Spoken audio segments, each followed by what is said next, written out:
Hi, my name is Gaston, and for this week, I'm going to discuss a syndrome that is specifically related to the endocrine system, also known as hyperthyroidism syndrome.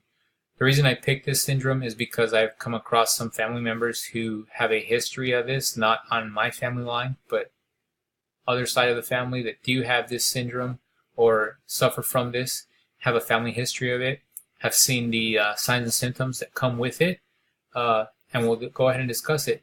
So dysfunction of the endocrine system, you can either have a hyperthyroid or a hypothyroid. The hyperthyroid means that the thyroid is in a very active state, where the hypothyroid means that the thyroid is in a very low state, and each has their very specific signs and symptoms or manifestations.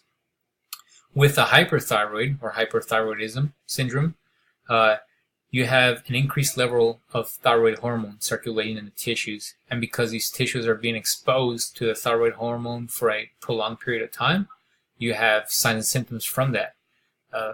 It's usually caused by Graves' disease.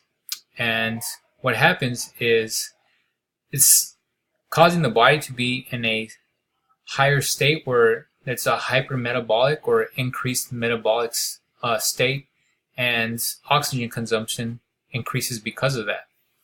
Some of the complaints that patients who feel it, or they don't know that they have it yet, but say that they do, have when they present and have to get this diagnosis, that they constantly feel nervous, they're irritable, they're fatigued, they can't rest, they have an increased appetite, they're constantly eating, but despite of that increased appetite and constantly eating, they're still losing weight. They're very thin. And with that weight loss, they're excessively sweating, they have muscle cramps, they're jittery, they have muscle tremors.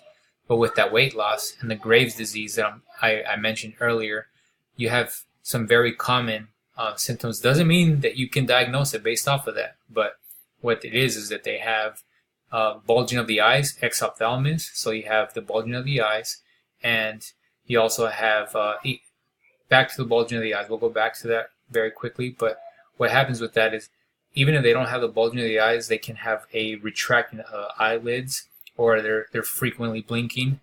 Very common signs and symptoms with that. And then with the excessive sweating, some people have even mentioned that they can even sit in front of a fan or an AC unit and do not feel like they can cool down, at all. So those are some of the common signs and symptoms with, or the general manifestations that you have with the hyperthyroidism. The way to diagnose that or determine whether someone may suffer from that is, you can refer them to an endocrinologist who is, very skilled and, knowledgeable in that. But you start taking blood levels in diagnostic studies. So you want to measure someone's thyroid stimulating hormone, their T3 and their T4 levels.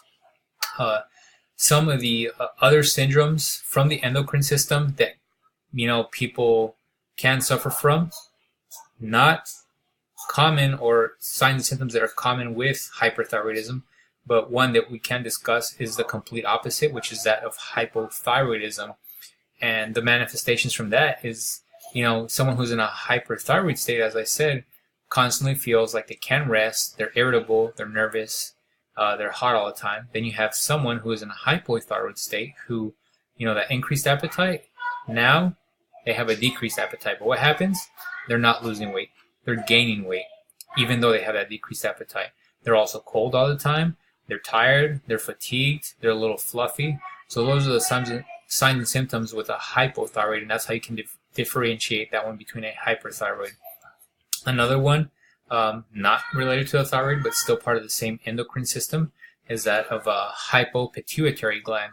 The pituitary gland also works in relation with the endocrine system and can have effects on the endocrine system too, and may also have effects on the thyroid. All these work in sequence with each other. They rely on each other. They release certain hormones, certain levels to help each other out. But when one organ system within this same system is affected, then it affects all the others. So another common one is hypopituitarism, which can be also, measured and goes in a certain sequence, which is called the go look for the adenoma tool. And what that measures because these are usually affected in a specific sequence, is growth hormone. You have your luteinizing hormones, or LH levels. You have your SH levels, which are your follicle stimulating hormones. You have your thyroid stimulating hormone. We already discussed the thyroid. And then you have your adrenocorticotropic hormone, which is the adrenal gland on top of the kidneys. That one too, as I said, can be differentiated by just drawing blood levels, diagnostic studies. You may have to do an ultrasound to determine whether there is a mass on the pituitary gland, thyroid gland, or adrenal gland. And the final syndrome that can be within the same endocrine system is that of Cushing's syndrome, which also has many similar symptoms and manifestations to the thyroid, or someone who has a hypothyroid. The key thing to assess between those is that you want to measure whether it's a thyroid level issue or a cortisol level issue, and that can easily be done by just drawing some labs. And then when you do that, you can determine whether the levels are out of range for the thyroid or for the cortisol. Also, some diseases that can be affected by the hyperthyroid state is that of Graves' disease. As I said, it's normally caused by that, and people who do have Graves' disease sometimes have bulging eyeballs or the bug eyes, but that is not always present with people who do have that. It can be one of the factors, but it is not always present. Another one is plumber's disease.